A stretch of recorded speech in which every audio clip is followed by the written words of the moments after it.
প্রিয় দেশবাসী, আসসালামু আলাইকুম। আজ আমাদের পুরো জাতি গভীর শোক ও বেদনায় নিস্তব্ধ। দেশের গণতান্ত্রিক রাজনীতির শীর্ষ নেত্রী, সাবেক প্রধানমন্ত্রী ও বিএনপি চেয়ারপারসন বেগম খালেদা জিয়া আর আমাদের মাঝে নেই। ইন্না লিল্লাহি ওয়া ইন্না ইলাইহি রাজিউন। বেগম খালেদা জিয়ার ইন্তেকালে আমরা গভীরভাবে শোকাহত ও মর্মাহত। তার মৃত্যুতে জাতি এক মহান অভিভাবককে হারিয়েছে।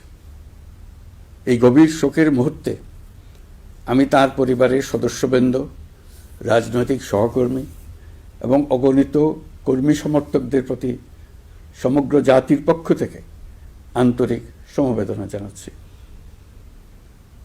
মহান আল্লাহর কাছে আমার প্রার্থনা, তিনি যেন আমাদের সবাইকে এই গভীর শোক কাটিয়ে ওঠার শক্তি দান করেন।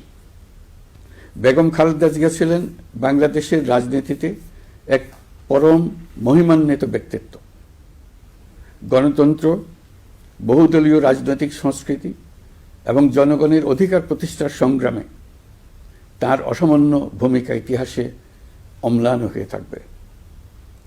স্বৈরাচার ও ফেসিবাদের বিরুদ্ধে তাঁর আপসহীন নেতৃত্ব বারবার জাতিকে গণতন্ত্রহীন পরিস্থিতি থেকে উত্তরণের পথ দেখিয়েছে এবং মুক্তির প্রেরণা জুগিয়েছে। দেশ ও জাতির প্রতি তাঁর সমুজ্জ্বল অবদান জাতি চিরকাল শ্রদ্ধার সাথে স্মরণ করবে। তাঁর দীর্ঘ রাজনৈতিক যাত্রা, গণমুখী নেতৃত্ব এবং প্রিয় মাতৃভূমির স্বাধীনতা ও সার্বভৌমত্বকে সমুন্নত রাখতে তাঁর অবিচল ভূমিকা অবিস্মরণীয় হয়ে থাকবে। এমন একজন মহান দূরদর্শী ও নিখাদ দেশপ্রেমিক নেত্রীর শূন্যতা পূরণ হবার নয়। প্রিয় দেশবাসী, এই শোকাবহ মুহূর্তে আপনাদের প্রতি আমার উদাত্ত আহ্বান, আসুন আমরা সবাই যার যার অবস্থান থেকে মহান আল্লাহর দরবারে বেগম খালেদা জিয়ার বিদেহী আত্মার মাগফিরাত কামনা করি। একই সঙ্গে জাতির এই কঠিন সময়ে আমরা যেন ঐক্যবদ্ধ থাকি।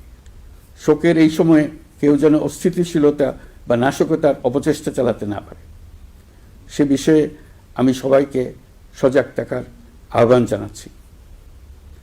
এই সময়ে আমাদের সবার দায়িত্বশীল ভূমিকা পালন করা অত্যন্ত জরুরি। প্রিয় দেশবাসী, সাবেক প্রধানমন্ত্রী বেগম খালেদা জিয়ার মৃত্যুতে আমি 3 দিনের রাষ্ট্রীয় শোক এবং আগামীকাল তার নামাজে জানাজার দিনে একদিনের সাধারণ ছুটি ঘোষণা করছি। নামাজে জানাজা সহ সব ধরনের শোক পালনে শৃঙ্খলা বজায় রাখার জন্য আমি সবার প্রতি বিনীত আহ্বান জানাচ্ছি।